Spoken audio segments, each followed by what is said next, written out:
हाँ तो दोस्तों नमस्कार, राधे राधे। एक बार फिर से आप सभी लोगों का आपके और अपने चहेते YouTube channel physics with concept पर दिल खोलकर के हार्दिक स्वागत और अभिनंदन है। कैसे दोस्तों और कैसी चल रही है आप लोगों की पढ़ाई लिखाई। उम्मीद करता हूँ आप सभी लोग एकदम मस्त लंडॉप हो गए और पढ़ाई लिखाई भी सुपर डुपर ज़बरदस्त तरीके से चल रही होगी। तो आज की क्लास बहुत शानदार ज़बरदस्त क्लास होने वाली है।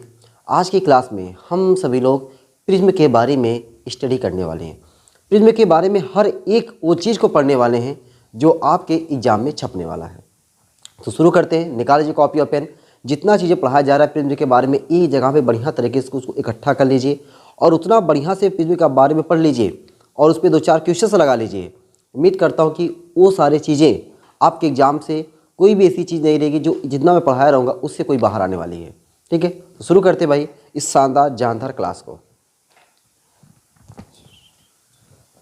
सबसे पहले हम लोग समझते हैं कि प्रिज्म होता क्या है। ठीक ना, सबसे पहले हम लोग क्या समझते हैं कि प्रिज्म होता क्या है और प्रिज्म में प्रकाश का अपवर्तन कैसे होता है और प्रिज्म में अपवर्तन अगर होता है तो क्या क्या घटनाएं अपने को देखने को मिलती हैं। सब चीज़ बहुत विस्तार से देखने वाली है। ठीक है, आप साथ साथ एकदम बढ़िया तरीके से लिखते चलिएगा, मैं बोल दिया करूँगा, आप लोग लिखते चलिएगा। सबसे पहले हम लोग समझते हैं भाई प्रिज्म होता क्या है। ठीक ना, प्रिज्म होता क्या प्रिज्म तो प्रिज्म दोस्तों, प्रिज्म जो होता है वह दो समतल पृष्ठों के बीच स्थित एक ऐसा समांग पारदर्शी माध्यम। देखो ऐसे मैं बता दूं, देखो ये पहला समतल पृष्ठ, ये दूसरा समतल पृष्ठ, दो समतल पृष्ठ हो गए। प्रिज्म जो होता है दो समतल पृष्ठों के बीच स्थित समांग पारदर्शी माध्यम को ही प्रिज्म कहते हैं। ये समतल पृष्ठ हो गया, ये पहला समतल पृष्ठ, ये हो गया दूसरा समतल पृष्ठ। किन्हीं दो समतल पृष्ठों के बीच स्थित समांग पारदर्शी माध्यम ही प्रिज्म कहलाता है। बात क्लियर हो गई। प्रिज्म की परिभाषा जो आपके एग्जाम में परिभाषा नहीं पूछी जाती है, लेकिन भाई प्रिज्म से शुरुआत किए हैं तो प्रिज्म क्या होता है पता होना चाहिए ना। तो दो समतल पृष्ठों के बीच, पहला समतल पृष्ठ ये, दूसरा समतल पृष्ठ ये, दो समतल पृष्ठों के बीच स्थित समांग पारदर्शी माध्यम ही क्या कहलाता है, प्रिज्म कहलाता है। और तो और दोस्तों, ये जो अपना प्रिज्म होता है ना, इस प्रिज्म में 3 आयताकार और 2 त्रिभुजाकार शेप होते हैं। मतलब एक जो प्रिज्म है उस प्रिज्म में 3 आयताकार, ठीक है, यहाँ पे वो 3D शेप होता है, यहाँ पे उसको हम लोग बना नहीं सकते, लेकिन फिर मैं बना रहा हूँ। देखो ये ऐसे कुछ, देखो कुछ ये ऐसा जो मैं शेप दे रहा हूँ ना, ये देखो शेप, ये सामने त्रिभुज वाला, इसी तरीके से पीछे त्रिभुज वाला, 2 त्रिभुजाकार हो गए। ये देख रहे हो आप आयताकार, ये देख रहे हो आप आयताकार, ये देख रहे हो आप आयताकार। तो इसमें क्या होता है, 2 त्रिभुजाकार और 3 आयताकार शेप होते हैं। 2 त्रिभुजाकार और 3 आयताकार शेपों से मिलकर के ये अपना प्रिज्म क्या होता है, बना होता है। तो बात आपको समझ में आ गई कि प्रिज्म है क्या। तो पहले मैंने बताया कि किन्हीं दो समतल पृष्ठों के बीच स्थित समांग पारदर्शी माध्यम ही क्या कहलाता है, प्रिज्म कहलाता है। इस प्रिज्म में 2 त्रिभुजाकार होते हैं और 3 आयताकार, 2 त्रिभुजाकार शेप से मिलकर के पूरा प्रिज्म अपना बना होता है। अब जो प्रिज्म बना हुआ है, मैं इस प्रिज्म को अब ये फिगर नहीं लूँगा, डायरेक्ट प्रिज्म का फिगर ये वाला लूँगा। ये समझो अपना क्या है, प्रिज्म है। ये क्या अपना प्रिज्म है। इस प्रिज्म का नाम मैं रखता हूँ ABC का अपना क्या हो गया, प्रिज्म हो गया। ये जो पहला समतल पृष्ठ है, ये जो दूसरा समतल पृष्ठ है, इन्हीं समतल पृष्ठों को हम लोग बोलते हैं अपवर्तक पृष्ठ। क्या बोलते हैं हम लोग, अपवर्तक पृष्ठ बोलते हैं। वह पृष्ठ जिससे प्रकाश की किरणें अपवर्तित होती हैं उसे हम लोग क्या बोलते हैं, अपवर्तक पृष्ठ बोलते हैं। क्या बोलते हैं, अपवर्तक पृष्ठ बोलते हैं। और इन 2 अपवर्तक पृष्ठों के बीच का जो कोण होता है, जैसे ये कोण यही कोण क्या कहलाता है, प्रिज्म कोण कहलाता है। 2 अपवर्तक पृष्ठों के बीच का जो कोण होता है वही कोण क्या कहलाता है, प्रिज्म कोण कहलाता है। इतनी बात समझ में आ गई कि प्रिज्म क्या होता है, अपवर्तक पृष्ठ क्या होता है और प्रिज्म कोण क्या होता है। और प्रिज्म कोण को हम लोग कैपिटल ए से रिप्रेजेंट करते हैं, कैपिटल ए से दर्शाते हैं। अब दोस्तों मान चलो ये कोई प्रिज्म है, यह क्या कोई प्रिज्म है। इस प्रिज्म पर कोई श्वेत प्रकाश की किरण क्या हो रही है, आपतित हो रही है। कौन आपतित हो रहा है, श्वेत प्रकाश। आपको पता है दोस्तों, नहीं पता जान जाओ कि जो श्वेत प्रकाश होता है वह श्वेत प्रकाश 7 रंगों से मिलकर बना होता है। श्वेत प्रकाश कितने रंगों से मिलकर बना होता है, 7 रंगों से मिलकर बना होता है। श्वेत प्रकाश 7 रंगों से मिलकर बना होता है। अब ये कोई श्वेत प्रकाश की किरण इस प्रिज्म पर क्या हुई, आपतित हुई, इंसिडेंट हुई। तो ये जो प्रिज्म है, प्रिज्म के बाहर का जो, अगर मैं माध्यम की बात करूं कि प्रिज्म के बाहर, प्रिज्म के आउटसाइड जो माध्यम है, मीडियम है, वह मीडियम कैसा है, वायु है। कैसा मीडियम है, वायु है। जो प्रिज्म है वह प्रिज्म कैसा है, प्रिज्म जो है किसके मिलकर बना होता है, कांच का मिलकर बना होता है। इसका मतलब है प्रिज्म का माध्यम क्या है, कांच है। और प्रिज्म के बाहर इधर भी माध्यम क्या होगा, एयर होगा, वायु होगा। ठीक है, ये बात तो क्लियर है ना कि प्रिज्म के आउटसाइड जो मीडियम है एयर, प्रिज्म का कैसा मीडियम है, ग्लास है। प्रिज्म के इधर आउटसाइड का क्या है, एयर है। अब कोई लाइट रे, अब लाइट रे में कौन सी, व्हाइट लाइट, कोई श्वेत प्रकाश, इस पे क्या हो रही है, इंसिडेंट हो रही है। जब इंसिडेंट होती है तो यहाँ पे अपवर्तन होगा। क्यों अपवर्तन होगा, क्योंकि मीडियम चेंज हो रहा है। जहाँ पे मीडियम चेंज होता है वहाँ पे अपवर्तन होता है। ठीक, जहाँ पे मीडियम चेंज होता है वहाँ पे अपवर्तन होता है। अब यहाँ पे अगर प्रकाश की किरणें क्या हो, यहाँ पे प्रकाश किरणों का अपवर्तन होता है, यानी अपवर्तित होती हैं, तो इस अपवर्तन से आपको दो घटनाएं देखने को मिलेंगी। कितनी घटनाएं देखने को मिलेंगी, दो घटनाएं देखने को मिलेंगी। पहली घटना क्या है, पहली घटना ये है कि प्रकाश की किरणें अपने मार्ग से विचलित हो जाएगी। क्या हो जाएगी, अपने मार्ग से विचलित हो जाएगी। अपने मार्ग से प्रकाश की किरणें जो है अपने मार्ग से क्या हो जाएंगी, विचलित हो जाएंगी, विचलित हो जाएंगी। दूसरा क्या, जो श्वेत प्रकाश है वह श्वेत प्रकाश अपने अवयवी रंगों में अलग अलग हो जाएगा। अपने अवयवी रंगों में क्या हो जाएगा, अलग अलग हो जाएगा। अपने अवयवी रंगों में क्या हो जाएगा, अलग अलग हो जाएगा। तो प्रिज्म क्या करता है, दो काम करता है। यहाँ प्रिज्म में प्रकाश की किरणें आ रही हैं, यानी प्रकाश की किरणों का क्या हो रहा है, अपवर्तन हो रहा है।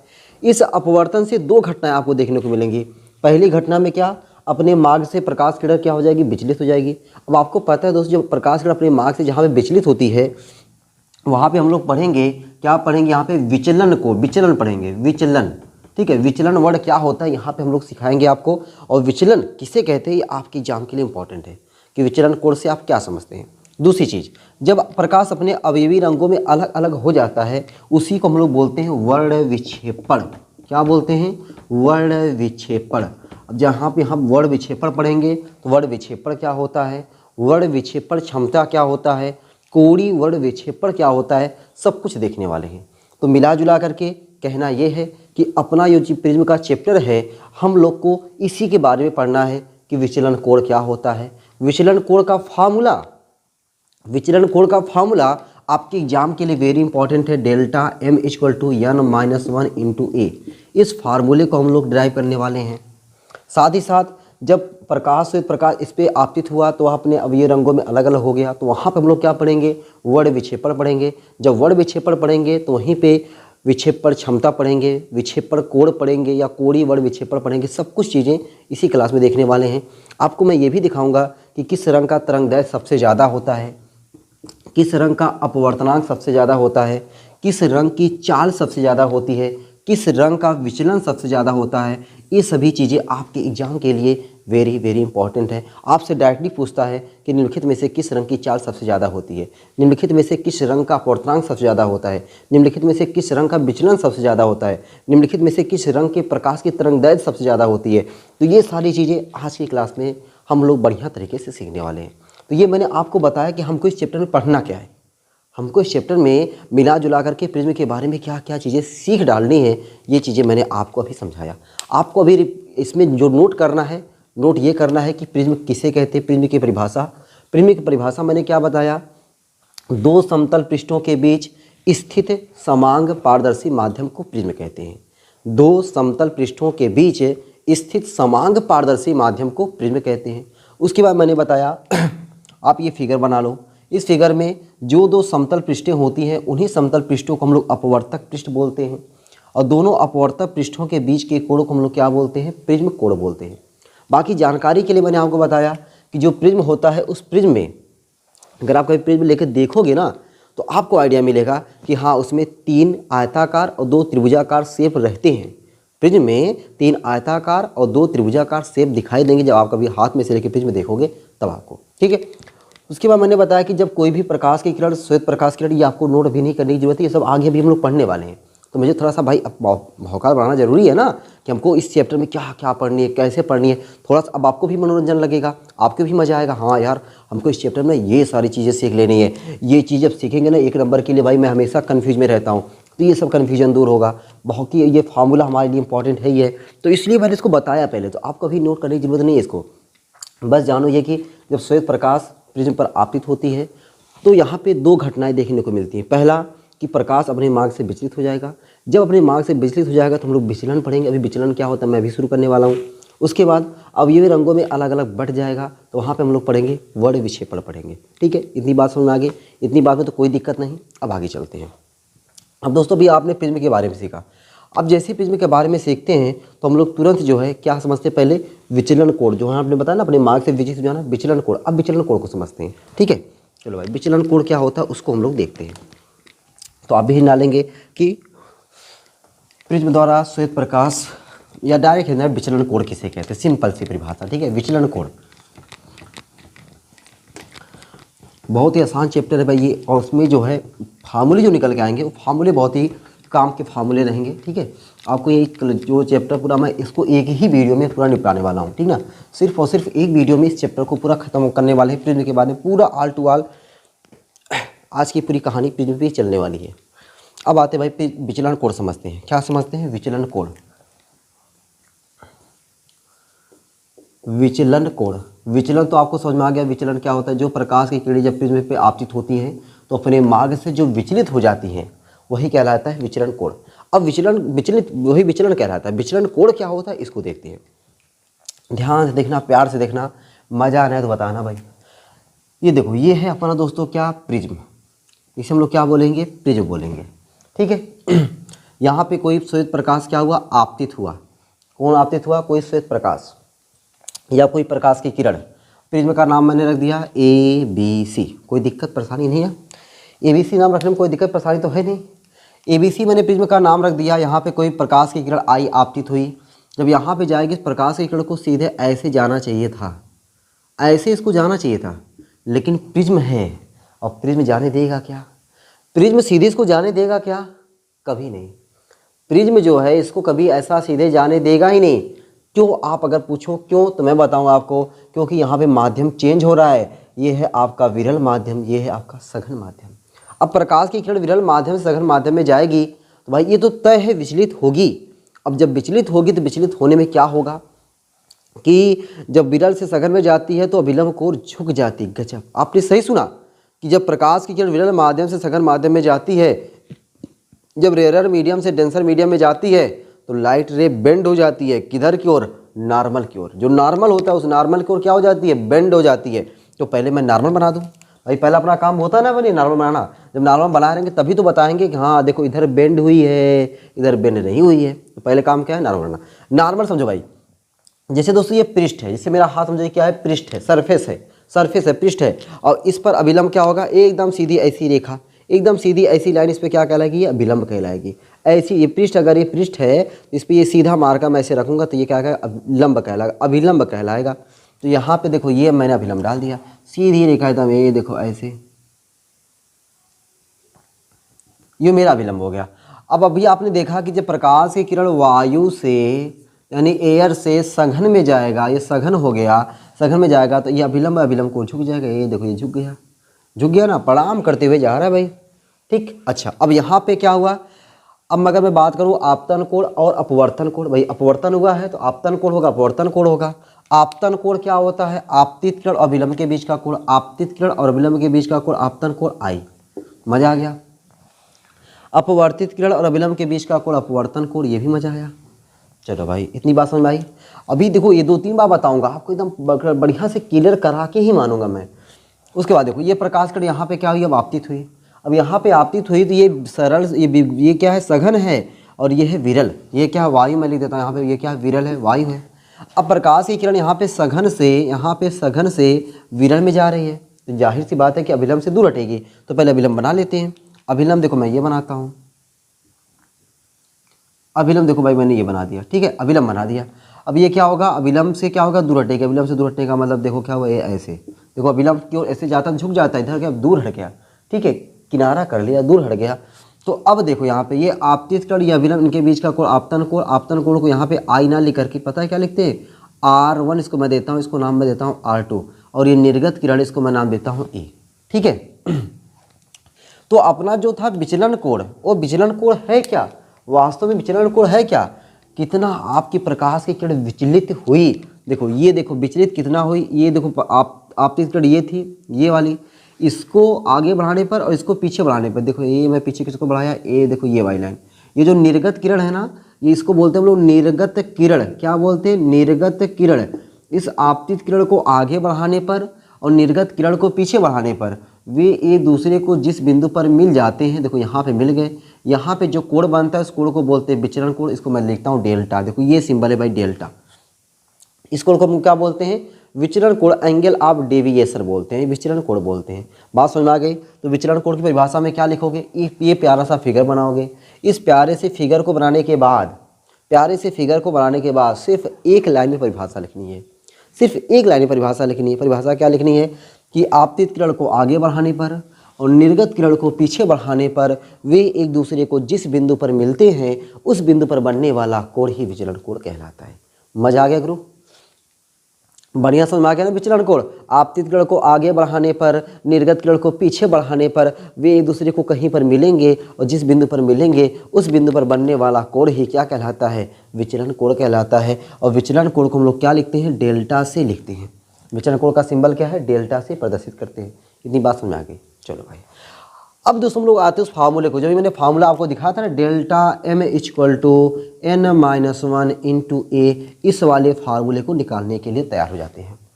अब ये फार्मूला निकालना आपके लिए और भी आसान हो जाएगा, कब, जब आपने ये पहले पढ़ लिया हुआ है तब। ठीक है, अब आते हैं इस वाले फार्मूले को शुरू करते हैं। तो इस वाले फार्मूले से जस्ट पहले एक और फार्मूला होता है जो कि आपके एग्जाम में यही पूछा जाता है, ये नहीं पूछा जाता है, ये पूछा जाता है। तो ये फार्मूला हमारे दोस्त n बराबर sine a plus delta m upon 2 upon sine a upon 2, इस वाले फार्मूले को पहले हम निकालते हैं। और इस वाले फार्मूले को हम लोग क्या बोलते हैं, प्रिज्म के अपवर्तनांक, n बोले तो अपवर्तनांक, a बोले तो प्रिज्म कोण, डेल्टा m बोले तो अल्पतम विचलन कोण। डेल्टा है और डेल्टा m होता है मिनिमम, डेल्टा m मतलब मिनिमम, यानी अल्पतम भी बोल सकते हो, न्यूनतम भी बोल सकते हो। तो अल्पतम विचलन कोण या न्यूनतम विचलन कोण में संबंध, अपवर्तनांक n, प्रिज्म कोण a तथा अल्पतम विचलन कोण डेल्टा m में क्या रिलेशन होता है, इस रिलेशन को अब हम लोग निकालना शुरू कर रहे हैं। ठीक है, निकाले भाई। चलो, तो अब इस चीज़ को इतना आप लोग क्या करोगे, नोट करोगे। पहले आपने प्रिज्म सीखा, फिर उसके बाद विचलन कोण सीखा, विचलन कोण के लिए फार्मूला, फिगर के बाद और डिफिनीशन। अब आते हैं इस वाले एक्सप्रेशन को निकालना शुरू करते हैं। इस वाले एक्सप्रेशन को निकालने के लिए आप हेडिंग डालोगे, प्रिज्म के अपवर्तनांक, प्रिज्म कोण तथा अल्पतम विचलन कोण में संबंध। ठीक है, चलो हेडिंग डाल लिए हो तो शुरू करते भाई। तो शुरू करने के लिए फिगर ये फिर बनाना पड़ेगा। ठीक है, और यह आप लोग अपनी कॉपी में दोबारा इस फिगर को भी बनाओगे, ऐसा नहीं कि मैं ही बनाऊंगा, आप भी अपनी कॉपी में इस फिगर को दोबारा बनाओगे। अच्छा फिगर, ज़बरदस्त फिगर। पहले देखो फिगर कैसे बन रहा है, पहले इस चीज़ को देखो फिगर कैसे बन रहा है, उसके बाद ही आपको बनाना है। ठीक है, तो फिगर बनाने के लिए भाई पहले अपने को क्या चाहिए, प्रिज्म चाहिए। देखो मैं प्यारा सा प्रिज्म बनाता हूँ, देखो ये प्रिज्म, थोड़ा सा अच्छा सा प्रिज्म बनाता हूँ। देखो ये लंबा सा प्रिज्म हो गया ना, प्रिज्म हो गया। ये क्या हो गया, प्रिज्म। प्रिज्म का नाम रख देते हैं। प्रिज्म का नाम मैंने रखा ABC। प्रिज्म का नाम हमने क्या रखा, ABC। अब इस पर कोई प्रकाश की किरण, कोई लाइट रे क्या हो रही है, इंसिडेंट हो रही है। देखो ये लाइट रे क्या हो गई, इंसिडेंट, एरो दिखा रहा है, इस पर इंसिडेंट हो गई। जब इस पर इंसिडेंट हो गई तो पहले हम लोग क्या करेंगे, इस पर नॉर्मल ले लेंगे। देखो भाई ये हो गया नॉर्मल, इसका ये नॉर्मल हो गया। ठीक है, कोई दिक्कत नहीं, नॉर्मल हो गया। अब जैसे नॉर्मल खींचते हमको पता है कि ये है एयर और ये है रेयरर और ये है डेंसर। जब लाइट रे कोई रेयरर से डेंसर में जाती है, वो नॉर्मल की ओर क्या होती है, बेंड हो जाती है। तो नॉर्मल की ओर बेंड होती हुई ये लाइट नॉर्मल की ओर बेंड होती हुई कहाँ पे पहुँचेगी, इस पर। ये देखो ये बेंड होती है, देखो बेंड हो गई हल्का सा, यहाँ पहुँच गई। ठीक है, अब जब यहाँ पहुँची है, यहाँ पे फिर इंसिडेंट हुई है, तो अपने को फिर क्या चाहिए, नॉर्मल चाहिए। फिर क्या चाहिए भाई, नॉर्मल चाहिए। फिर देखो मैं नॉर्मल लेता हूँ, देखो ये नॉर्मल, देखो ये मैंने नॉर्मल ले लिया। अब मैंने नॉर्मल लिया तो आपको यहाँ पे साफ साफ दिख रहा है कि अब लाइट रे डेंसर मीडियम से रेरर मीडियम में जा रही है, डेंसर मीडियम से रेरर मीडियम में जा रही है। जब कोई लाइट रे डेंसर मीडियम से रेरर मीडियम में जाती है तो जो नॉर्मल होता है, नॉर्मल से क्या होती है, दूर हटती है। नॉर्मल से क्या होता है, दूर हटती है। तो नॉर्मल से मैं दूर हटा, नॉर्मल ये है आपका, नॉर्मल से दूर हटा दिया। देखो ये इतनी फिगर आपको समझ में आ गया। अभी मैंने आपको बताया था विचलन कोण। विचलन कोण क्या होता है, जो लाइट रे इंसिडेंट हुई है उसको आगे बढ़ाने पर, देखो ये आगे बढ़ाने पर इसको मैंने क्या किया, आगे बढ़ा दिया। और जो निर्गत किरण है इसको हम लोग क्या बोलते हैं, निर्गत किरण। अभी मैंने लिखा था निर्गत किरण, ये क्या आपतित किरण, ये क्या अपवर्तित किरण, तो आप जान ही रहे हो। इसको पीछे बढ़ाने पर, देखो मैं पीछे देखो कुछ ऐसे बढ़ा रहा हूँ, देखो ये ऐसे बढ़ा दिया, ये या देखो अब ठीक है। जहाँ पे कहीं मिल गया वहाँ पे जो कोण बनता है उसे हम लोग क्या बोलते हैं, विचलन कोण बोलते हैं। क्या बोलते हैं, विचलन कोण। अब देखो इसको मैं नाम देता हूँ पी क्यू, यहाँ पे आर और यहाँ पे yes. P Q R S जो लाइट रे अपनी है, पूरी लाइट रे का मैंने नाम रख दिया पी क्यू आर एस। वाह क्या बात है। यहाँ पे जो कटा हुआ है इसको मैंने नाम दिया एम, यहाँ पे जो कटा हुआ है मैंने नाम दिया इसको एन। ठीक अब देखो यहीं पे आपको समझना है, यहीं पे आपको मज़ा आना चाहिए भाई। ये दोस्तों आपका है आपतित किरण, ये है आपका नॉर्मल। इंसिडेंट रे और नॉर्मल के बीच का जो एंगल होता है उसको हम लोग बोलते हैं आपतन कोण, और आपतन कोण को हम लिखते हैं आई से। उसके बाद देखो ये है अभिलंब और यह अपवर्तित किरण, इनके बीच का कोण अपवर्तन कोण, इसको मैं लिखता हूँ R1 से। ठीक, ये है अपवर्तित किरण या आपतित किरण, और आपतित किरण भाई आपतित किरण है, आपतित किरण और यह अभिलंब, इनके बीच का कोण आपतन कोण, लेकिन इसको यहाँ पे लिखा गया R2 से। और यहाँ पे देखो ये अभिलंब R को मैं यहाँ बना दूँ, ये R को मैं यहाँ बना दे रहा हूँ। ये है अभिलंब और यह निर्गत किरण, इनके बीच का ये जो कोण इसको मैंने दिया निर्गत कोण को E से। I R1 R2 E confirm है कि नहीं भाई, क्लियर है कि नहीं, मजा आ रहा है कि नहीं इसमें अगर दोस्तों ये आपको क्लियर हो जाएगा तभी आपको आगे की चीज़ें समझ में आने वाली हैं। तो मैं चाहता हूं कि पहले आपको ये क्लियर हो बढ़िया तरीके से कि I1 कैसे हुआ, R1 कैसे हुआ, R2 कैसे हुआ और E कैसे हुआ। ये है आपतित किरण और ये है अभिलंब, इनके बीच का कोण आपतन कोण। ये है अपवर्तित किरण, ये है अभिलंब, इनके बीच का कोण अपवर्तन कोण। ये है आपतित किरण, ये है आपतित किरण, ये है अभिलंब, इनके बीच का आपतन कोण। ये है निर्गत किरण, ये है अभिलंब, इनके बीच का कोण निर्गत कोण। बस यही होता है। अब देखो आप देख रहे हो ना, आपतित किरण ऐसे जा रही है, आपतित किरण ऐसे है, ये अभिलंब ऐसे है, ये अभिलंब ऐसे है। यहाँ पे जो कोण है ये है क्या है, आई है। ठीक है, उसके बीच में आप देख रहे हो कि एक जो लाइन है कुछ ऐसे गई है। ठीक है, ये वाला एंगल क्या है, R1 है, R1 है। आप देख रहे हो दोस्तों कि आप पहले से जानते हो कि ये ऐसा कुछ जानते हो ना, ये वाला कोण, ये वाला कोण नाम पता है आपको, नाम पता होगा, शीर्षाभिमुख कोण, वर्टिकली अपोजिट एंगल। शीर्षाभिमुख कोण वर्टिकली अपोजिट एंगल। रूल कहता है कि जो कोण ये है वही कोण ये है, ये दोनों कोण आपस में बराबर है। रूल कहता है, शीर्षाभिमुख का कोण कहता है, नियम कहता है कि ये कोण आपस में बराबर है। तो जाहिर सी बात है अगर कोण ये आई है तो ये पूरा यहाँ से यहाँ तक आई होगा। मेरी बात से इस बात से मेरी सहमत हो कि अगर ये कोण आई होगा तो ये पूरा वाला कोण आई होगा। लेकिन दोस्तों इस पूरे आई में ये R1 तो पहले से हड़प लिया है, तो बचा ये कितना, I माइनस R1। क्या बचा, I माइनस R1। तो आप मुस्कुराते हुए यहाँ पे लिख सकते हो कि ये जो एंगल है ये एंगल क्या बचा आपका, I माइनस R1 बचा, I माइनस R1 बचा। सेम यहाँ पे आप देख रहे हो अगर ये एंगल E है तो आपका यहाँ से यहाँ तक ये पूरा एंगल E होगा। E में से R2 हड़प लिया है तो बचा कितना, ये वाला जो एंगल बचा ये वाला, ये बचा आपका E minus R2, E minus R2। ठीक है, इतना तो फिगर के बारे में हो गया। इतना जब फिगर के बारे में हो गया तो अब डेरिवेशन को आगे बढ़ाते हैं। अब डेरिवेशन को आगे बढ़ाने के लिए, डेरिवेशन को आगे करने के लिए तो मैं आपको कुछ स्टेप बताता हूं, जो स्टेप आपको थोड़ा सा अगर याद है ना, अगर वो स्टेप थोड़ा सा याद रहेगा ना तो आपको कैलकुलेशन करने में और इजी हो जाएगा। क्या स्टेप याद करना है आपको, यहाँ पे चतुर्भुज आप देख रहे हो AQNR, एक बार अपने को लेना है चतुर्भुज। ये आप कहीं रफली में जहाँ पे आप इसको सॉल्यूशन करोगे वहीं आप लिख लोगे तो आपको ये थोड़ा सा ना हिंट मिलेगा, आपको याद करने में आसानी हो जाएगी कैसे कैसे कैलकुलेशन करना है। चतुर्भुज AQNR, पहला काम है अपने को ये ले लेना है। उसके बाद दोनों त्रिभुज में से कोई एक त्रिभुज लो जो आपको अच्छा लगे। त्रिभुज देखो QNR, त्रिभुज QNR ले लेना है।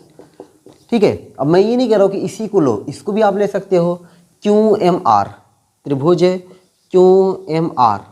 यही तीन चीज़ें लेना है, पहले चतुर्भुज लेना है फिर दो त्रिभुज लेना है। अब आपको ये नहीं कहना कि सर यहाँ पे बहुत सारे त्रिभुज दिखाई दे रहे, त्रिभुज त्रिभुज त्रिभुज त्रिभुज, ऐसे नहीं मतलब है।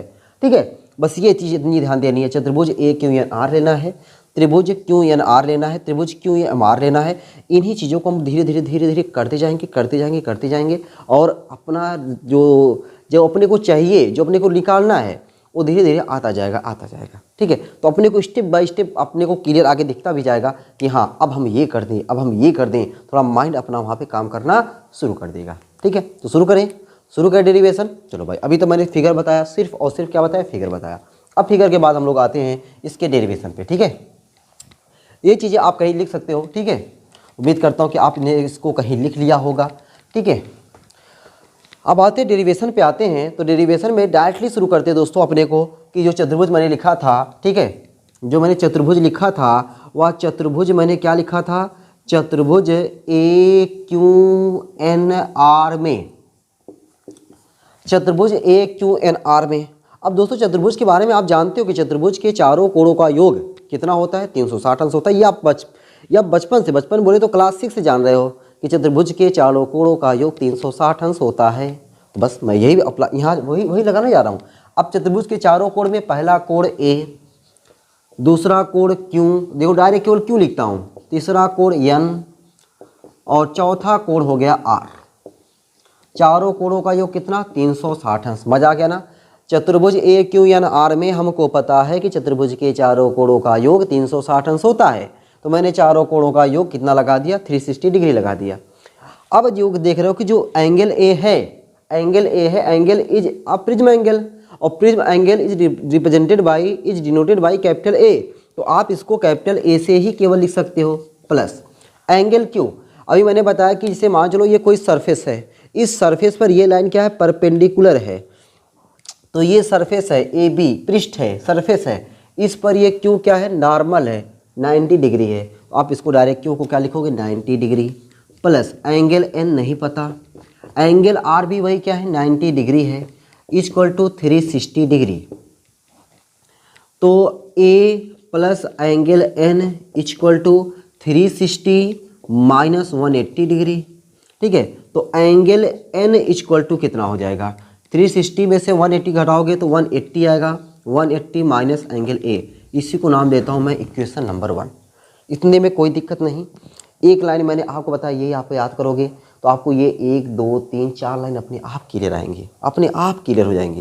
कितनी बात क्लियर हो गई। अब आते हैं, अब त्रिभुज में आते हैं। कौन सा त्रिभुज, कोई भी त्रिभुज ले सकते हो। चलो भाई त्रिभुज मैं ले रहा हूँ, त्रिभुज में कौन सा ले लो, चलो भाई मैं ये वाला त्रिभुज ले रहा हूँ। ठीक है, क्यू एन आर त्रिभुज है, यहाँ पे दिख रहा होगा आपको अच्छे से, त्रिभुज है क्यू एन आर में, त्रिभुज क्यू एन आर में। त्रिभुज क्यू एन आर में कहा देख रहे हो भाई, त्रिभुज क्यू एन आर में त्रिभुज है। त्रिभुज में कितने कोण होते हैं, 3 कोण होते हैं, और तीनों कोणों का योग कितना होता है। वाह भाई, ये मुझे बताना पड़ेगा क्या, ये मुझे बताना पड़ेगा। त्रिभुज में तीनों कोण का योग कितना होता है, 180 अंश। तुम्हारी जुबान पे ये त्रिभुज में तीनों कोणों का योग 180 अंश। अब तीनों कोण में कोण पहचानो। देखो पहला कोण कौन सा त्रिभुज है, क्यू एन आर। पहला कोण तो हो गया क्यू, दूसरा कोण क्या हो गया एन, तीसरा कोण क्या हो गया आर, इक्वल टू कितना हो गया 180 डिग्री। कोण क्यू देखो इस वाले त्रिभुज में देखोगे ना तो आपको ये वाला कोण क्यू कितना लगेगा, R1 लगेगा, R1 प्लस कोण एन प्लस कोण आर कितना है, R2 है, R2 इक्वल टू 180 डिग्री। यहाँ पे देख रहे हो कोण एन निकला है, तो हम भी यहाँ पे कोण एन निकाल लेते हैं। कोण N equal to 180 minus R1 minus R2। इसको मैंने नाम दिया समीकरण नंबर 2। तो समीकरण 1 और 2 से क्या मैं एक लाइन और लिख दूँ क्या, समीकरण 1 और 2 से क्या मैं एक लाइन और लिख सकता हूँ। क्या लिख सकता हूँ कि एक पक्ष आपस में बराबर है तो दूसरा पक्ष भी आपस में बराबर होगा, है कि नहीं।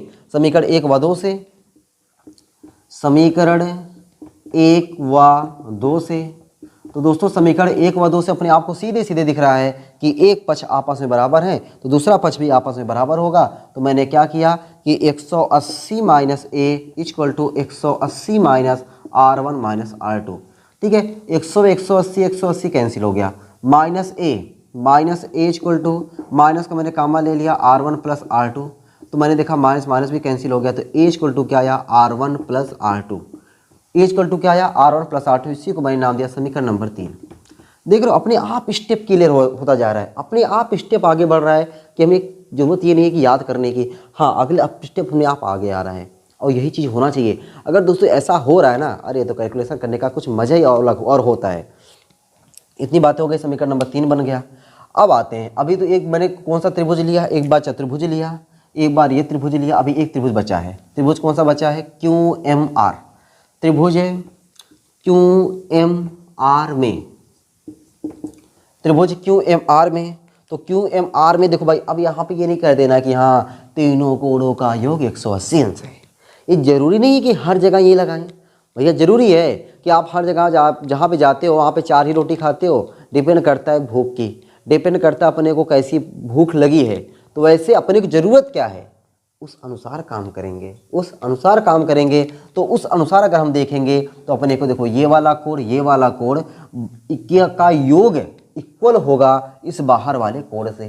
ठीक है, तो हम लोग कह सकते हैं डेल्टा इक्वल टू, डेल्टा बाहर वाला कोण बराबर होगा इन दोनों के अंदर वाले कोण के I-R1 plus E-R2। Delta equal to I plus E-R1 -R2। Delta equal to I plus E-R1 plus R2। ठीक है, इतनी बातें तो हो गई। आप देख रहे हो कि R1 प्लस R2 की वैल्यू क्या है, R1 प्लस R2 की वैल्यू क्या है, A। तो आप A भी लिख सकते हो। वहाँ पे देखो सब कुछ दिख रहा है आपको, आप केवल बढ़िया से करते जाओगे आपको सब कुछ दिखेगा। तो हमने क्या किया, आगे delta equal to I plus E-A। ठीक है, इसको मैंने नाम दिया समीकरण नंबर 4। अब भाई इसके आगे कुछ नहीं दिख रहा, समीकरण नंबर 4। समझो आपने 70% कैलकुलेशन दोस्तों कर लिया, 70% कैलकुलेशन कर लिया। कहाँ से? जो मैंने आपको तरीका बताया कि एक ये और एक ये जो तीनों टिक का निशान दिख रहा है, उसी से आपने 70% कैलकुलेशन इसका कर लिया। अब बचता है 30%। अब 30% कैलकुलेशन करने के लिए थोड़ा सा माइंड को भाई लगाना पड़ेगा। थोड़ा सा माइंड को बिना लगाए काम चलेगा नहीं। क्या माइंड लगाना दोस्तों मैं बता रहा हूँ। अब यहाँ पे आप लगा दो अल्पतम विचलन की स्थिति में। क्या मैंने बताया? अल्पतम विचलन की स्थिति में, अल्पतम विचलन की स्थिति में, अल्पतम विचलन की स्थिति में जब अल्पतम विचलन की स्थिति रहेगा ना, तो ये जो आप डेल्टा लिखे उस डेल्टा के साथ डेल्टा एम, ये तो सीधी बात है। ये जो आपतन कोण है और ये निर्गत कोण है, ये दोनों आपस में बराबर होंगे। तो अल्पतम विचलन की स्थिति में I बराबर E कामा जो R1 है वह बराबर होगा R2 के, और इसको मैं लिख दे रहा हूँ R, यानी R1 R2 के बराबर होगा। जब R1 R2 बराबर होगा तो मैं R1 की जगह पे भी R लिख दूंगा, R2 की जगह पे भी R लिख दूंगा। तथा अपना जो डेल्टा भैया है ना, उस डेल्टा भैया को हम लोग क्या लिख देंगे, डेल्टा M। डेल्टा की जगह पे क्या लिख देंगे, डेल्टा M लिख देंगे। तब आ जाओ भाई, तब मैं समीकरण देखो यहाँ पे 3 का भी यूज कर सकता हूँ, समीकरण 4 का भी यूज कर सकता हूँ। तो पहले मैं समीकरण 3 ले रहा हूँ। समीकरण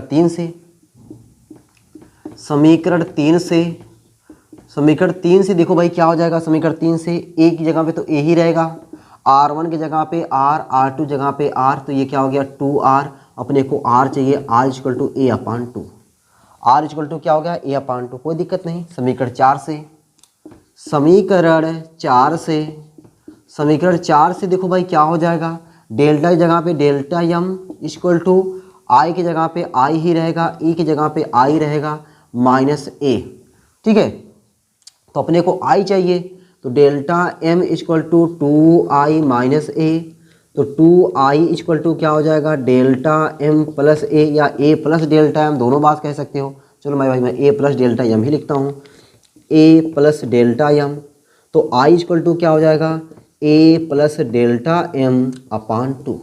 दोस्तों अपने को यहाँ पे I मिल गया, R मिल गया, जरा देख तो लो, यहाँ पे R मिल गया, R इक्वल टू A/2। अपने को I मिल गया A प्लस डेल्टा M/2। जब I और R मिल गया, जब I और R मिल गया तो देर किस बात की, तो देर किस बात की, स्नेल को बुलाने से।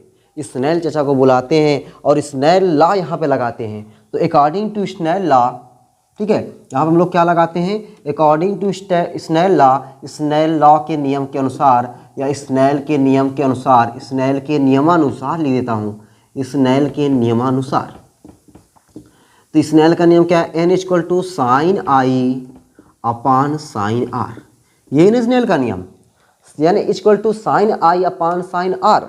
तो देर किस बात की, आई और आर का मान यहाँ पे रखते हैं। तो n equal to sine I की वैल्यू क्या है, a plus delta m upon two, A plus delta m upon two, upon R की वैल्यू क्या है, आर की वैल्यू क्या, पहले साइन आर की वैल्यू क्या है, a अपान टू।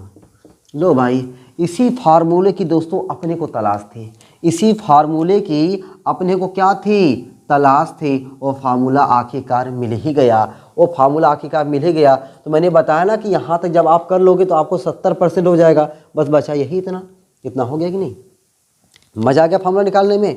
कोई दिक्कत दुख तकलीफ़ अगर दोस्तों है तो आप कमेंट बॉक्स में इसको छापो, कमेंट बॉक्स में अपनी दिक्कत दुख तकलीफ़ परेशानी को हमारे पास पेश करो, तब तो ना पता चले हमें कि हाँ दिक्कत परेशानी आपको कहाँ पर है। बाकी मैं अपनी तरफ से एक भी दिक्कत परेशानी आपको होने नहीं दूंगा, ठीक है। दिक्कत परेशानी आपसे ना दूर भागेगी, ठीक है। चलो भाई, तो ये दोस्तों ये हो गया। अब हम लोग यहाँ से अब क्या करेंगे, जो अपना बेहद ही इंपॉर्टेंट फार्मूला है delta m equal to n minus one into A, उसको अब निकालेंगे। Delta m equal to n minus one into A, बहुत ज़्यादा कुछ नहीं करना है, यहाँ से सिर्फ 2-3 स्टेप और आगे बढ़ाना है। क्या करना है, 2-3 स्टेप अपने को और आगे बढ़ा करके इसको लेकर आना है, अभी वो आ जाएगा। बस देखते रहना केवल आप। पहले मैं साइड होता हूँ, आप वीडियो को जितना यहाँ पे जो मैं चीज़ें बताया उतना पहले धुआंधार ज़बरदस्त तरीके से नोट कर डालो, तब तो नोट कर लिए भाई, नोट हो गया, नोट हो गया, मज़ा आ गया, चेहरे पे स्माइल आ गई, मुस्कुरा रहे हो। चलो भाई, ऐसे जब आप क्लास में मुस्कुराते हो ना, तो फिर मुस्कुरा के जब पढ़ते हो ना, फिर भाई उसकी मज़ा कुछ और होती है, ठीक है। चलो भाई आगे आते हैं। देखो भाई, लो हो गया, देखो मैं मिटा दिया इसको भाई मैंने मिटा दिया। अब इसका डेरिवेशन अभी रहने देता हूँ आगे अभी, ठीक है। चलो इतने में अपना और आगे निकालते हैं। अपने दोस्तों क्या निकालना है, delta m equal to n minus one into A, ठीक है। चलो भाई, यदि प्रिज्म क्या, मैं अब उसको आगे जो निकालना है उसके लिए देखो मैं क्या करता हूँ, नोट में करके निकालता हूँ, नोट में डाल के निकालता हूँ भाई, ठीक है। 500वां नोट है ये, कितनी भाई नोट है, 500वां नोट है भाई। चलो नोट क्या लिखाते हैं, यदि प्रिज्म अत्यंत पतला हो, यदि प्रिज्म पतला हो, यदि जो अपना प्रिज्म है वह प्रिज्म क्या हो, पतला हो, यदि प्रिज्म अत्यंत पतला हो, यदि प्रिज्म पतला हो, ऐसे लिख देना, यदि प्रिज्म पतला हो, यदि प्रिज्म पतला हो। अब दोस्तों ये भी जानो, जो प्रिज्म पतला प्रिज्म होता है उसका जो प्रिज्म कोण होता है 5 अंश या 5 अंश से कम होता है। अगर कोई प्रिज्म है, उस प्रिज्म का प्रिज्म कोण 5 अंश या 5 अंश से कम है, तो ऐसे प्रिज्म को हम लोग क्या बोलते हैं, पतला प्रिज्म बोलते हैं। क्या बोलते हैं, थिन प्रिज्म बोलते हैं। तो पतला प्रिज्म बोलते हैं यदि प्रिज्म पतला हो तब, यदि प्रिज्म पतला हो तब।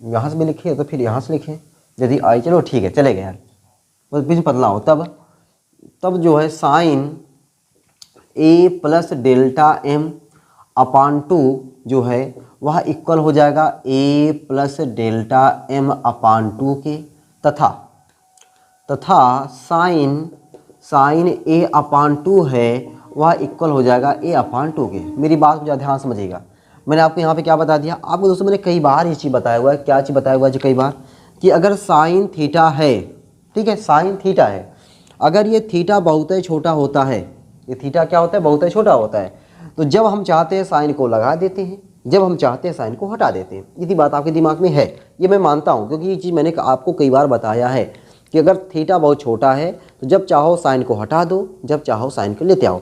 साइन ही नहीं दोस्तों, हम लोग टैन को भी, अगर टैन थीटा बहुत ही छोटा है, टैन थीटा, ये जो थीटा बहुत ही छोटा है, अगर थीटा बहुत ही छोटा है तो जब चाहते हैं टैन को हटा देते हैं, जब चाहते हैं टैन को लेके चले आते हैं। इतनी अपने को आज़ादी है, इतनी अपने को आज़ादी है कि जब चाहे टैन को हटाओ, जब चाहे टैन को लाओ, जब चाहे साइन को हटाओ, जब चाहे साइन को लेकर आओ, ठीक है। चलो इतनी बात तो क्लियर है। तो यही चीज़ मैंने किया, कब किया, जब अपना जो प्रिज्म है बहुत ही छोटा रहेगा तब के लिए, जब प्रिज्म बहुत ही छोटा रहेगा तो आई और आर बहुत ही छोटा रहेगा, सब कुछ छोटा ही छोटा रहेगा, है ना। चलो एकदम बात सही है, एकदम बात सही जा रही है। तब यन बराबर, जो यन बराबर है तो साइन हट गया, जब साइन हट गया तो A plus delta M upon two upon A upon two. वो देखो दो बेचारे शहीद हो गए, दो बेचारे शहीद हो गए, तिरक गुणा कर दो, N A equal to A plus delta M. तो डेल्टा एम इक्वल टू क्या हो जाएगा, एन ए माइनस ए। तो delta M equal to N minus one into A. Delta M equal to N minus one into A. ये बेहद ही बेहतरीन ज़बरदस्त important formula है। कैसा फार्मूला है, इम्पॉर्टेंट फार्मूला है। और ये भी फार्मूला आपका किसी इम्पॉर्टेंट से कम नहीं है, ठीक ना। ये भी फार्मूला किसी इम्पॉर्टेंट से कम नहीं है। तो ये इम्पॉर्टेंट फार्मूला, ये इम्पॉर्टेंट फार्मूला आपने देख लिया, ठीक है, आपने देख लिया। अब दोस्तों हम लोग आते हैं, पता है कहाँ तक आते हैं, अब आते हैं दूसरा केस। ये प्रिज्म का पहला वाला कार्य हो गया। मैंने बताया था जब कोई भी श्वेत प्रकाश प्रिज्म पर आपतित होती है तो वहाँ पे दो घटनाएं होती हैं। एक तो होता है विचलन और एक होता है वर्ण विक्षेपण। अब हम शुरू करते हैं वर्ण विक्षेपण। क्या शुरू करते हैं, वर्ण विक्षेपण, ठीक है। तो मैं साइड हो गया हूँ, वीडियो को रोक करके आप सब कुछ चीज़ें नोट कर लिए होंगे। चलें आगे चलें, एकदम इजाज़त है, एकदम इजाज़त है, इजाज़त है आपकी, एकदम है भाई। चलो अब हम लोग दिन दिन आगे चलते हैं और आगे देखते हैं कि हमें क्या पढ़ना है। वर्ण विक्षेपण पढ़ना है, कोणीय वर्ण विक्षेपण पढ़ना है, वर्ण विक्षेपण क्षमता पढ़ना है। बस उसके बाद ये चैप्टर एंड हो जाएगा, ये वीडियो एंड हो जाएगी। फिर हम लोग अगली वीडियो में, उसको मैं लास्ट में बताऊंगा ना कि हम लोग अगली वीडियो में क्या पढ़ने वाले हैं, ठीक है। ऐसी थोड़ा लंबी वीडियो में आपको दे दूंगा ना, तो जान लो कि जो मैं इधर मैं बहुत बिजी था यार, ठीक ना। बिजी क्या बताऊं तुम लोग ना, जो बताऊंगा ना तुम लोग विश्वास करने के तो करोगे, लेकिन मैं नहीं चाहता कि वो चीज़ आपको बताऊं, ठीक है। वो चीज़ आपको बताऊं कि मैं कितना व्यस्त चल रहा हूँ, किधर इधर से उधर, उधर से इधर जो चल रहा हूँ ना, वो स्थिरता नहीं आ पा रही है, ठीक है। वो स्थिरता आ जाती ना तो मैं आपको रेगुलर टाइम पे बड़ी वीडियो नहीं, छोटी वीडियो, अच्छी सी वीडियो लगातार देता। बहुत कंटेंट सब कुछ करवाना था, लेकिन वही है कि बस हो रहा है। चलो कोई बात नहीं, फिलहाल जहाँ कुछ नहीं वहाँ कुछ ही सही है कि नहीं, एकदम सही बात। अब दोस्तों हम लोग आते हैं पहले वर्ण विक्षेपण या परिक्षेपण को पढ़ने से पहले हम लोग पढ़ते हैं कि श्वेत प्रकाश है क्या। अभी मैंने आपको श्वेत प्रकाश के हिंट लाया था, लेकिन वहाँ बताया नहीं था मैंने श्वेत प्रकाश क्या है। अब जानो भैया श्वेत प्रकाश क्या है। श्वेत प्रकाश दोस्तों, ये श्वेत प्रकाश है क्या। अब यहाँ पे श्वेत प्रकाश पहले सीख लेते हैं, और श्वेत प्रकाश सीखने के बाद, ठीक है, किस रंग का विचलन सबसे ज़्यादा होता है, किस रंग का अपवर्तनांक सबसे ज़्यादा होता है, किस रंग की चाल सबसे ज़्यादा होती है, किस रंग का तरंगदैर्घ्य सबसे ज़्यादा होता है, इन सभी को भी हम लोग यहीं पे सीखते हैं, ठीक है। श्वेत प्रकाश, तो श्वेत प्रकाश क्या है, श्वेत प्रकाश क्या है। अरे कुछ नहीं यार, जो सूर्य से आने वाली प्रकाश किरणें होती है ना, सूर्य से आने वाली प्रकाश किरणों को ही हम लोग श्वेत प्रकाश कहते हैं, ठीक है। सूर्य से आने वाली प्रकाश किरणों को ही हम लोग क्या कहते हैं, श्वेत प्रकाश कहते हैं, ठीक है। तो आपसे ये नहीं पूछा था श्वेत प्रकाश किसे कहते हैं, आपसे तो ये पूछा जाता है जो भी मैंने इससे पहले बोला, ठीक है। तो श्वेत प्रकाश किसे कहते हैं, व्हाइट लाइट किसे कहते हैं, सूर्य से आने वाली प्रकाश किरणों को हम लोग श्वेत प्रकाश कहते हैं। अब दोस्तों ये श्वेत प्रकाश में 7 रंग होते हैं। कितने रंग होते हैं, 7 रंग होते हैं। जो 7 रंग होते हैं वह रंग कौन कौन से होते हैं, VIB GYOR, ठीक है। VIB GYOR, ये मुझे लगा आपको सबको पता है। ये अगर किसी को नहीं पता, ऐसा हो सकता है क्या, VIB GYOR विबग्योर वैगनी पिनाला, ऐसा कुछ हिंदी में वर्ड है। लोग इसको बनाए पूरा, उसी में 7 वर्ड 7 रंग मिल जाते हैं। तो ये 7 रंगों का समूह है VIB GYOR विबग्योर, ठीक है। अब ये 7 रंगों में है, इसका मतलब होता है वायलेट, इसका मतलब होता है इंडिगो, इसका मतलब होता है ब्लू, इसका मतलब होता है ग्रीन, इसका मतलब होता है येलो, इसका मतलब होता है ऑरेंज, इसका मतलब होता है रेड, ठीक है। ये सारी चीज़ें हैं, 7 रंग है बने, 1 2 3 4 5 6 7 विबग्योर। अब दोस्तों सबको पता है जब प्रकाश का गुण, अगर आपने कभी याद किया होगा, आपने प्रकाश की परिभाषा आपने कभी याद की होगी, तो आपने जरूर याद किया होगा कि जो प्रकाश की तरंगदैर्घ्य या दृश्य प्रकाश की तरंगदैर्घ्य है ना, दृश्य प्रकाश की तरंगदैर्घ्य क्या होती है, 3900 एंगस्ट्रॉम से लेकर के 7800 एंगस्ट्रॉम के बीच होती है। ये आपने जरूर कभी न कभी जरूर याद किया होगा। ये बात आप मान, देखो मैं क्या चाहता हूँ ना कि आपने कभी जो क्लास 10th में फिजिक्स पढ़ी है, मैं चाहता हूँ कि वहीं से आपका मैं लेवल उठाऊँ, वहीं से मैं लेवल उठाऊँ और आपको हर एक चीज़ को मैं आपको रटने ना दूँ, समझ करके, ताकि देखो जब वो जो चीज़ समझ के याद की होती है वो माइंड में टिकी रहती है। क्योंकि देखो भाई, हमको अपने को क्या है, पूरी कहानी पढ़ ली है, पूरा हम लोग चिट्ठा पढ़ डाले, हर एक चीज़ को पढ़ डाले, लेकिन एग्जाम में आया 1 नंबर का हम नहीं कर पाए, ठीक है, ऑप्शनल में आया 1 नंबर का नहीं कर पाए, तो फिर पढ़ने से फ़ायदा क्या है? पढ़ने से अपने को फ़ायदा तभी है जब हम उस 1 नंबर की जो चीज़ें, जो अपने को क्या है, इसमें से 1 नंबर की चीज़ें आने वाली है, जो मैं इस समय जो बोल रहा हूँ, इसमें जो पढ़ाने जा रहा हूँ, उसमें सिर्फ आपको 1 नंबर में आने वाली है, बाकी या तो न्यूमेरिकल आ जाएगा। तो जब 1 नंबर की चीज़ें आएगी, जब आप अभी से सोचो कि हाँ, आप उसको इतने बढ़िया से माइंड में रख लें कि हम आए तो तुरंत टिक मार दें, ठीक है, ये चीज़ मैं इसीलिए मैं आपको एकदम जीरो से उठा रहा हूँ। मैं डायरेक्ट नहीं कि हाँ देखो लो, इसका तरंगदैर्घ्य सबसे ज़्यादा, इसका तरंगदैर्घ्य सबसे कम, इसकी चाल सबसे ज़्यादा, इसकी चाल सबसे कम, ऐसा कुछ नहीं कर रहा हूँ। एक चीज़ को दूसरी चीज़ से जोड़ के बताना चाह रहा हूँ, जोड़ के बताना चाह रहा हूँ, ताकि जब जुड़ के बना रहेगा ना, आपको टिकाऊ रहेगा।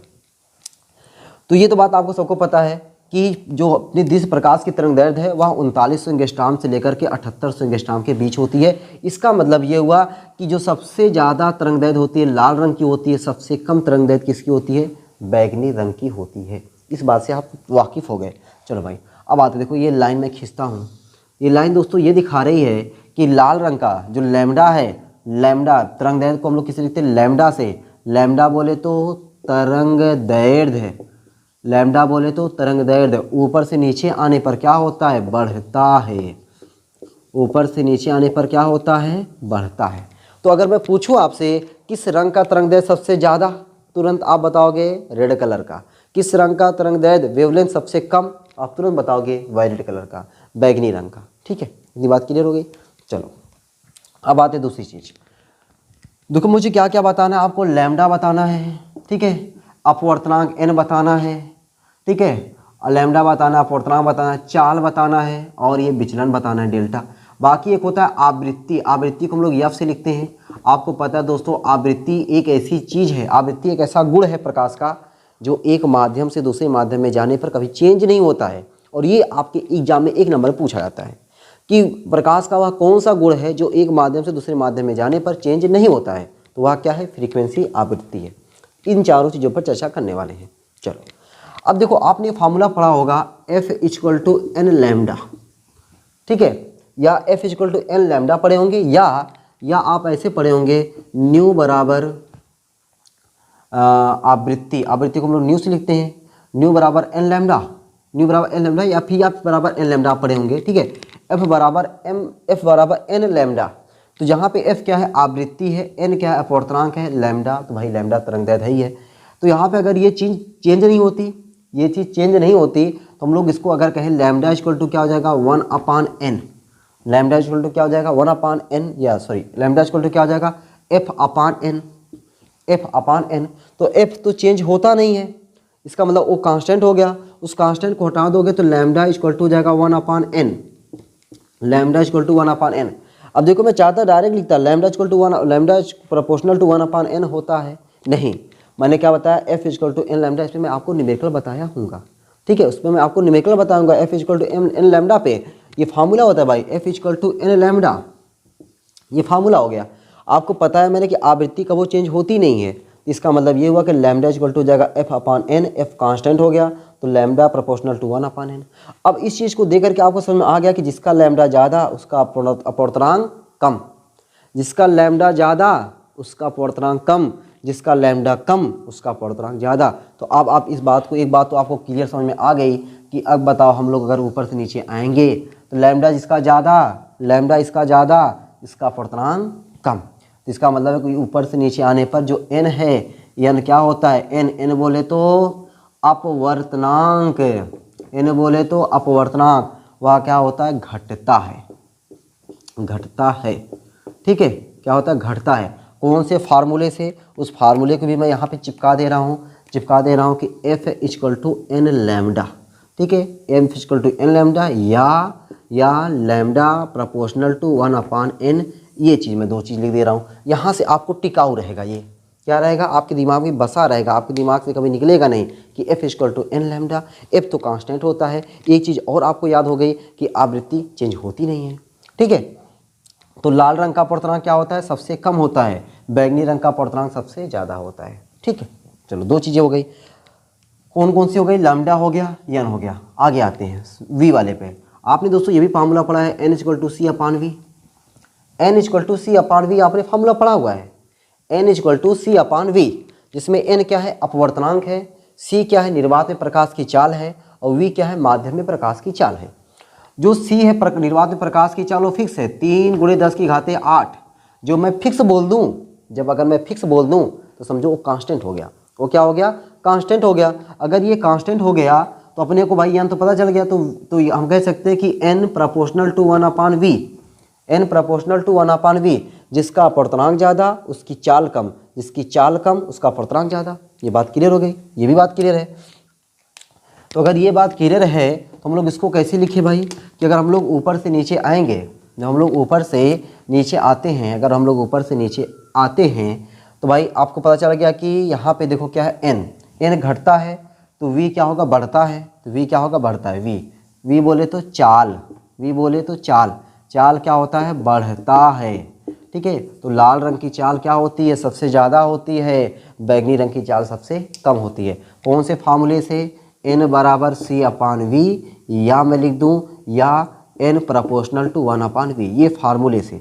इन दोनों फार्मूले से आप थोड़ा सा ये फार्मूले लिखे रहेंगे ना, तो इस फार्मूले से आपको तर्क वितर्क करके अपने माइंड को सेट किए रहेंगे। ठीक है, चलो 2 कितनी चीज़ें हो गई? 3 चीज़ें। बाकी आ जाओ भाई विचलन।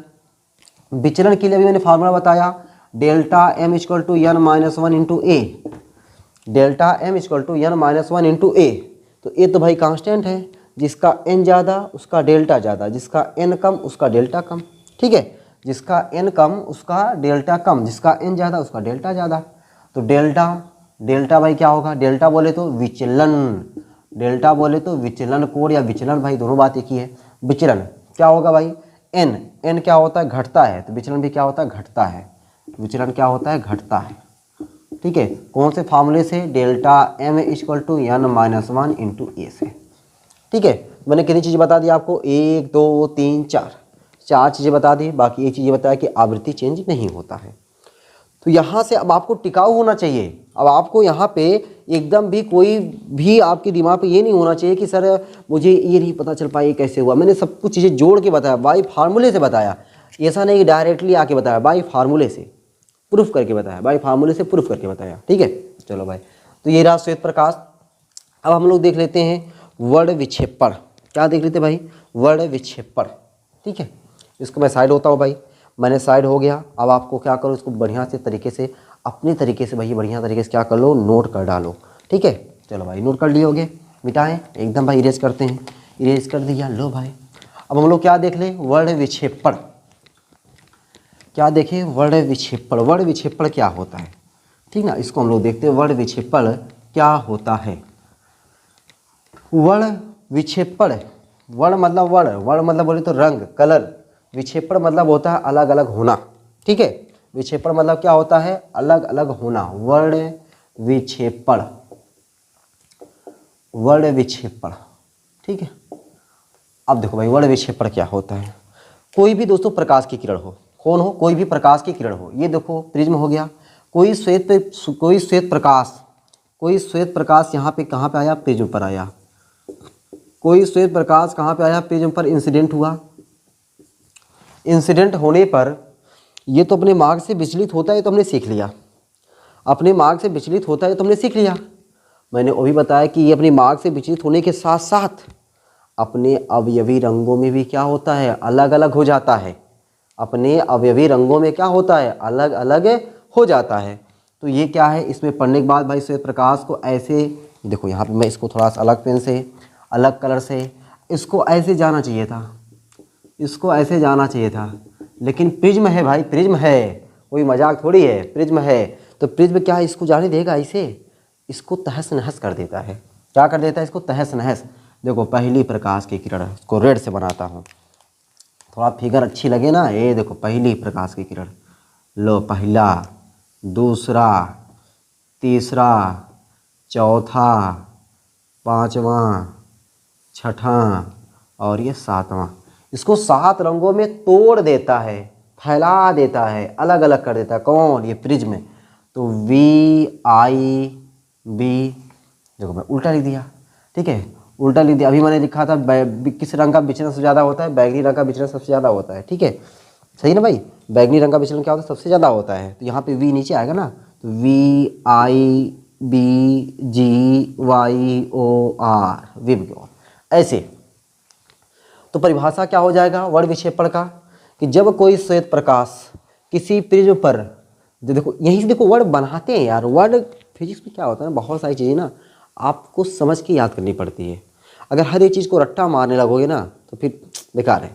जब कोई श्वेत प्रकाश प्रिज्म पर क्या होती है, आपतित होती है, तो वह अपने अवयवी रंगों में विभक्त हो जाती है, अवयवी रंगों में बट जाती है, अवयवी रंगों में अलग अलग हो जाती है। यही घटना क्या कहलाता है, वर्ण विक्षेपण कहलाता है। क्या कहलाता है, वर्ण विक्षेपण कहलाता है। चलो अब यहाँ पे वर्ण विक्षेपण कहलाता है तो ये बात समझ आ गई। इसमें एक नोट पॉइंट हो जाए, यहाँ पे एक नोट पॉइंट हो जाए, हालांकि वो नोट पॉइंट तो आपको पता है, फिर भी लिखवा दे रहा हूँ। क्या लिखवा दूँ, कि जो बैगनी रंग का विचलन सबसे ज़्यादा और लाल रंग का विचलन सबसे कम। यहाँ पे मैंने अभी दिखाया उस चीज़ को, लेकिन फिर भी अलग से लिखो एक बार, और जितनी बार लिखो थोड़ा प्रैक्टिस होता रहेगा। तो आपने क्या देखा कि बैगनी रंग का विचलन सबसे कम, ओहो हो, वाह सर, वाह वाह वाह वाह सर, सिखा करके उल्टा बोल रहे हैं। बैगनी रंग का विचलन, बैगनी रंग का जो विचलन है, बैगनी रंग का विचलन क्या होता है, बैगनी रंग का विचलन सबसे अधिक बैगनी रंग का जो विचलन है सबसे अधिक, तथा जो लाल रंग है, जो रेड कलर है, लाल रंग का जो विचलन है, लाल रंग का विचलन क्या होता है, सबसे कम होता है, ठीक है। तो बैगनी रंग का विचलन क्या होता है, सबसे अधिक होता है, और लाल रंग का विचलन क्या होता है, सबसे कम होता है। मज़ा आ गया ना, मज़ा आ गया इतनी बात को सीख करके, देख करके, समझ करके। चलो आगे आते हैं, कोणीय वर्ण विक्षेपण। क्या आगे देखते भाई हम लोग, कोणीय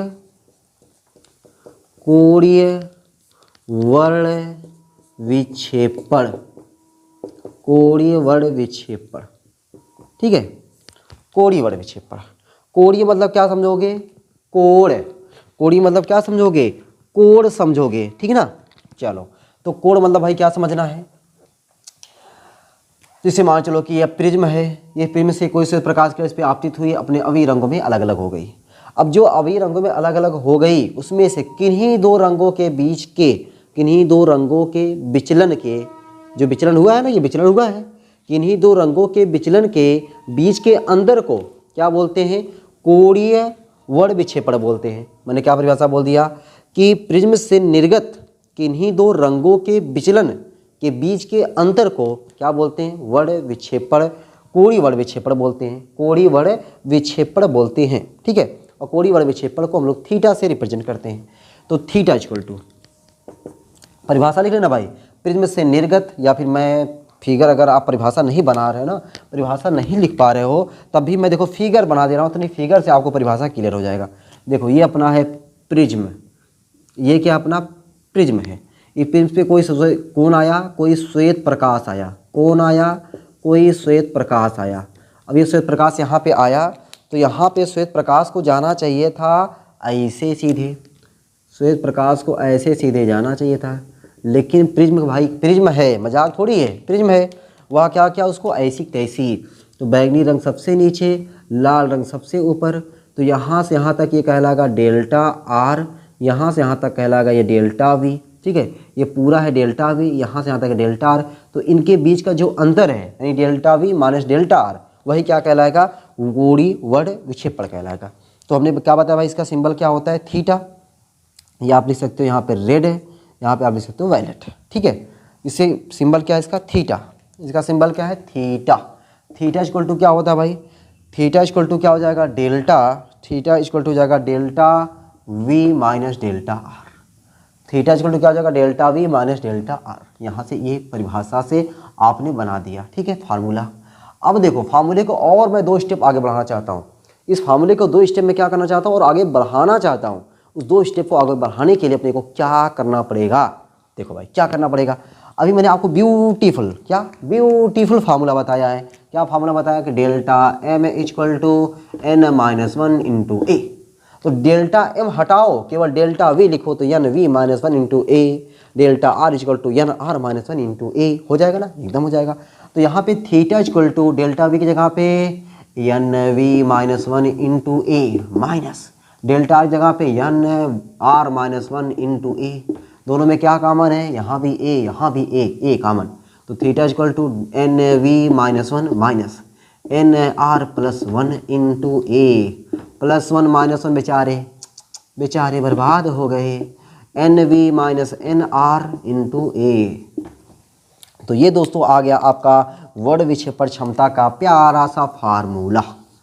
वर्ड विक्षेपण क्षमता का ये क्या आ गया, प्यारा सा फार्मूला आ गया।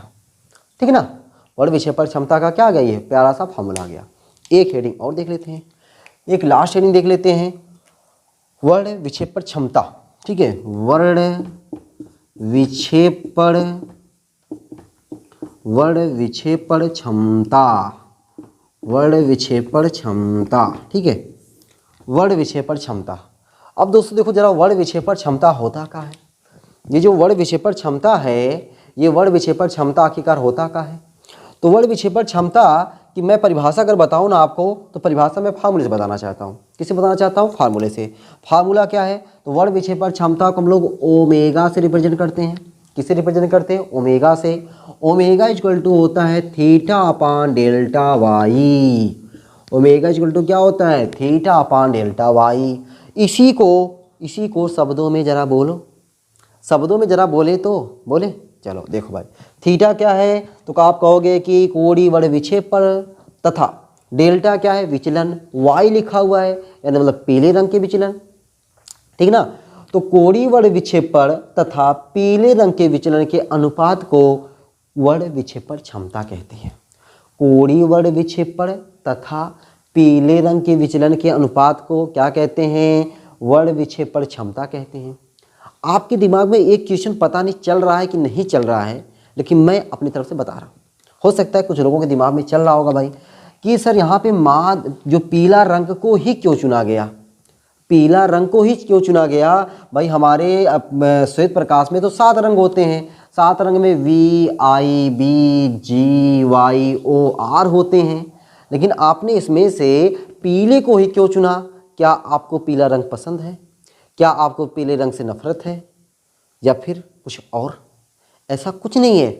मेरे नफरत और मेरे पीले रंग से मोहब्बत करने से ऐसा थोड़ी कि मुझे पीले रंग से नफरत है, पीले रंग से मोहब्बत है तो मैंने पीला रंग यहाँ पे चुन लिया हुआ है।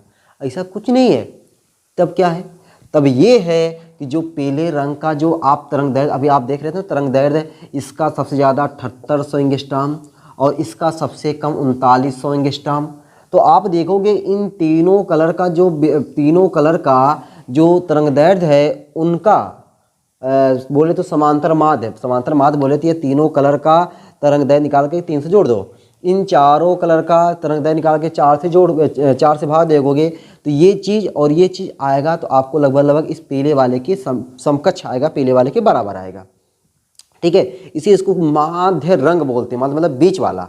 अब ये मत सोचना कि बीच वाला सर ये ग्रीन होना चाहिए था, तो मैंने इसको बताया कि हाँ इसको जोड़ करके देखोगे ना तो आपको ये लगेगा। ठीक है, कि इन तीनों का तरंग दैर्ध्य इस 3-4 के तरंग दैर्ध्य के लगभग नियर अबाउट आता है, यानी यही इसलिए पीला वाला रंग क्या आता है, बीच वाला आता है, इसलिए इसको क्या बोलते हैं, माध्य रंग बोलते हैं। ठीक है, चलो भाई अभी देखो मैंने थीटा का सामने क्या निकाला हुआ है, फार्मूला निकाला हुआ है थीटा का। जब थीटा का फार्मूला निकाला हुआ है मैंने अगर थीटा का फार्मूला निकाला हूँ तो मैं देर क्यों करूँ, तो यहाँ पे थीटा का फार्मूला रखता हूँ। ओमेगा इक्वल टू क्या हो जाएगा, थीटा के प्लेस पर N V minus N R into A upon delta Y है तो N Y minus 1 into A. ये देखो ए बेचारे कटने के लिए आ गए, तो omega equal to N V minus N R upon N Y minus 1। ये आ गया भाई। तो दोस्तों इस तरीके से अपना ये फार्मूला निकल के आ गया है, N Y minus R upon N Y minus 1। तो ये रहा पूरी कहानी आपके प्रिज्म से रिलेटेड। जितनी भी प्रिज्म से रिलेटेड अपने को कहानी पढ़नी थी क्लास 12 के लेवल पर, हमने हर एक कहानी को विस्तार से आपके सामने रखा। उम्मीद करता हूँ कि आपको प्रिज्म के बारे में पढ़ करके जानकारी अच्छी मिली होगी, और आप जो है इस पर जितनी भी चीज़ें अगर आएंगे आपके एग्जाम में, आप उसको छोड़ने वाले नहीं हो विद न्यूमेरिकल को छोड़ करके। अभी न्यूमेरिकल मैं कराया नहीं हूँ। अब देखता हूँ कि अगर आगे टाइम मिलता है तो न्यूमेरिकल करा दूंगा, नहीं टाइम मिल पाता तो मैं आगे तुरंत जो है इसके नए चैप्टर, अब नए चैप्टर में देखो अब आगे अपने को पढ़ना है मानव नेत्र। मानव नेत्र एक ऐसा चैप्टर है जो आपके एग्जाम में कभी कुछ आता ही नहीं है। क्लास 10th आपने अगर पढ़ा हुआ है तो बस वही चीज़ है। तो मैं ये नहीं चाहता हूँ कि आप उसको मैं अपना उसमें टाइम दूँ। अगर मुझे लगेगा कि हाँ भाई कुछ चीज़ इसमें बतानी रहेगी तो मैं उसको लास्ट में बता दूंगा, ठीक है। किसमें चैप्टर का? मानव नेत्र चैप्टर का। बाकी जो अगली वीडियो आपको मिलने वाली है वह प्रकाशिक यंत्र पे मिलने वाली है। किस पे मिलने वाली है? प्रकाशिक यंत्र पे मिलने वाली है। उसमें हम लोग प्रकाशिक यंत्र में सूक्ष्मदर्शी क्या होता है, दूरदर्शी क्या होता है, परावर्ती दूरदर्शी क्या होता है, इन सभी के बारे में डिटेल से पढ़ने वाले हैं, जो आपके एग्जाम के लेवल से वेरी वेरी इंपॉर्टेंट है। प्रकाशिक यंत्र, जिसमें से आपका प्रकाशिक यंत्र में सूक्ष्मदर्शी, दूरदर्शी, परावर्ती दूरदर्शी 3 चीज़ें पढ़नी है और तीनों में से तीनों इंपॉर्टेंट है। कौन से आपके एग्जाम में आ जाए कुछ कहा नहीं जा सकता, ठीक है, कुछ कहा नहीं जा सकता, लेकिन तीनों अपने आप में इंपॉर्टेंट हैं। तो उन तीनों को हम लोग कोशिश करेंगे 2 वीडियो में के अंदर तीनों को निपटा देंगे, ठीक है ना। तो आज की क्लास यहीं तक, फिर मिलते हैं आपको अगली क्लास में। अगली क्लास में हम लोग सीखेंगे सूक्ष्मदर्शी, दूरदर्शी या फिर परावर्ती दूरदर्शी, इन तीनों के बारे में, ठीक है। तो आप लोग ऐसे ही हंसते रहना, मुस्कुराते रहना, पढ़ाई लिखाई को शानदार, धुआंधार, जबरदस्त तरीके से करते रहना। अगर कोई दिक्कत परेशानी दुख तकलीफ है तो कमेंट बॉक्स आपके लिए खुला हुआ है। उस कमेंट बॉक्स में अपनी दिक्कत परेशानी दुख तकलीफ को ज़बरदस्त तरीके से छाप दीजिए ताकि मेरे पास तक आए। और अब मैं थोड़ा कमेंट का जवाब देना शुरू कर रहा हूँ, क्योंकि अभी तो मैं वीडियो बना ही नहीं रहा था। जब वीडियो बना ही नहीं रहा था, कमेंट का जवाब मैं क्या दूँ भाई? सबका डिमांड आ रही थी, सर वीडियो बनाइए। मैं जान रहा था कि मैं इस समय कमेंट का बॉक्स का जवाब में क्या दूँ भाई? हाँ, मैं अभी शुरू करने वाला हूँ, अच्छा नहीं लगता ना। तो अब आप जो कमेंट बॉक्स में जो भी आप कमेंट बॉक्स में अपना सजेशन दोगे, उस सजेशन को मैं सर आंखों पर लेने वाला हूँ, ठीक है। चलो भाई, आज की क्लास यहीं तक, फिर मिलते हैं आपको अगली क्लास में। तब तक ये सबको बाय बाय, राधे राधे।